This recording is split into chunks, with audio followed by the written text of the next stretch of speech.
जनता इस बात की गवाह है कि इस लोकतांत्रिक देश में लोकतंत्र की अवधारणा किसी न किसी स्वरूप में विरोधी पक्ष को भी सम्मान देने की रही।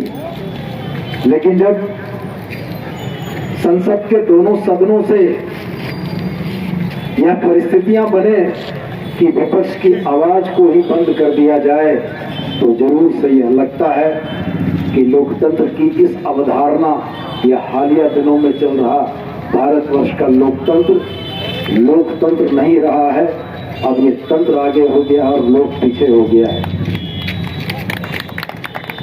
साथियों, भारतवर्ष के इतिहास में बहुत से उतार और चढ़ाव देखे हैं। भारतवर्ष के इतिहास में अंग्रेजों के अधिनायकवाद को भी देखा है, जिसने हिंदुस्तान को 200 सालों तक दमन की बेड़ियों में जकड़ कर रखा था।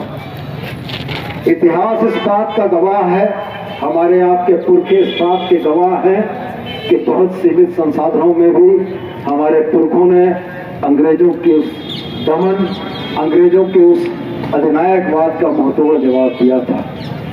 आज उन अंग्रेजों का जाना और इस देश में लोकतंत्र की पुनर्स्थापना कहीं न कहीं इस बात का संकेत है कि जिस तानाशाही के दौर से हम गुजर रहे हैं, यह तानाशाही का दौर भी हिंदुस्तान की जनता बर्दाश्त नहीं करेगी।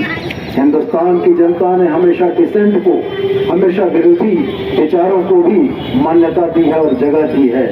मैं स्पष्ट यह जानता हूं कि एक बड़ी पुरानी कहावत थी कि अंधेरा सबसे घना तभी होता है जब सूरज निकलने वाला होता है।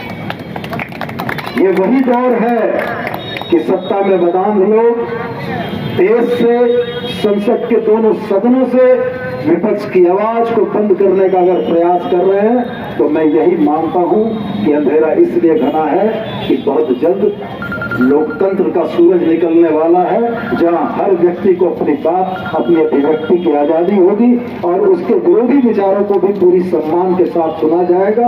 और यह समाज और यह देश विभिन्न लोगों की सोच से मिलजुल कर बना है। इस देश के तिरंगे में 3 रंग हैं और वो 3 रंग इस बात का प्रतीक है कि विविधता के इस देश में विविधता ही इस देश की ताकत है।